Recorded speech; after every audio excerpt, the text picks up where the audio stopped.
Bismillahirrahmanirrahim. Assalamualaikum warahmatullahi wabarakatuh. Sahabat, bahasa adalah alat komunikasi dan grammar atau tata bahasa adalah bagian yang sangat penting dalam suatu bahasa, termasuk bahasa Inggris karena sangat berpengaruh pada kemampuan reading, listening, speaking, dan terutama writing.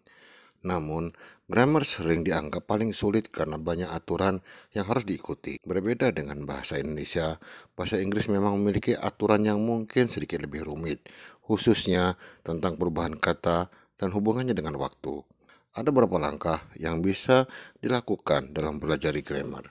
Pertama, fahami pentingnya grammar. Apapun bahasa di dunia pasti menggunakan tata bahasa sehingga bisa dimengerti apa yang dimaksud. Bayangkan bila kita berkomunikasi tanpa tata bahasa, baik secara lisan maupun tulisan, kebingungan dan salah tafsir, bahkan salah faham akan terjadi. Kelompok kata yang disusun tanpa tata bahasa tak akan membentuk makna apapun. Namun, jika tersusun sesuai tata bahasa, insan lain akan mengerti apa yang dimaksud dengan baik dan jelas. Maka, penguasaan tata bahasa adalah bagian utama, bahkan mungkin yang paling penting untuk menguasai suatu bahasa dengan baik. Kedua, siapkan bahan belajar. Sangat banyak referensi belajar grammar. Untuk belajar lebih cepat, mudah, dan praktis, kita bisa menggunakan panduan belajar TOEFL yang merangkum pembelajaran tata bahasa Inggris secara ringkas, padat, dan terstruktur. Beberapa referensi yang dapat direkomendasikan adalah dari Longman, Cliffs, Barons, dan lain-lain. Coba konsisten pada satu referensi saja dulu, karena masing-masing referensi punya metode berbeda. Siapkan juga beberapa buku yang berisi complete practice test untuk mengevaluasi kemajuan belajar secara berkala. Jangan lupa sediakan kamus lengkap, buku catatan, pena, dan kertas HVS. Kita juga perlu buku catatan ukuran saku untuk mencatat berbagai rumus dan aturan khusus. Berikut contoh penggunaannya agar dapat mengulangi materi dimanapun. Pengulangan ini ditambah latihan penggunaannya sangat penting karena materi akan terekam lebih kuat dan lebih lama dalam ingatan.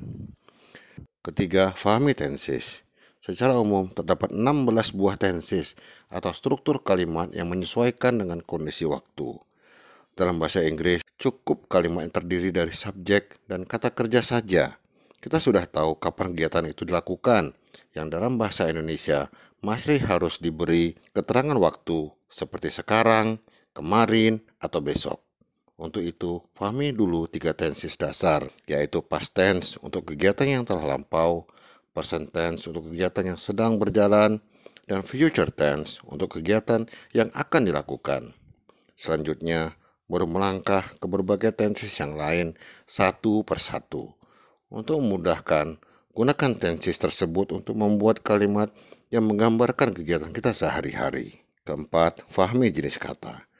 Jenis kata yang dimaksud antara lain adalah verb, kata kerja, noun, kata benda, adjektif, kata sifat, modifier, kata keterangan, preposition, kata depan, conjunction, kata penghubung, complement, kata pelengkap, dan lain-lain.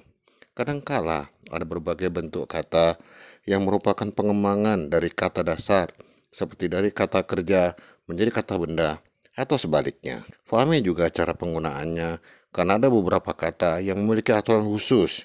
Contoh sederhananya seperti kata kerja keep, ketika diikuti kata kerja lain yang berubah menjadi bentuk ing, seperti keep talking yang berarti berbicara terus, dan keep walking yang berarti berjalan terus. Ada juga phrase atau kelompok kata yang memiliki kesatuan makna. Dengan memahami berbagai jenis kata, berikut maknanya dan cara penggunaannya, grammar akan dapat dipelajari dan difahami dengan lebih baik, lebih mudah, dan lebih cepat. Sahabat, ini adalah 4 langkah bagian pertama dari 8 langkah mudah belajar grammar. Silakan lanjutkan ke 4 langkah selanjutnya di 8 langkah mudah belajar grammar bagian kedua di kanal YouTube ini. Teruslah belajar secara serius dan konsisten. Selamat berusaha, semoga berhasil, amin. Wassalamualaikum warahmatullahi wabarakatuh.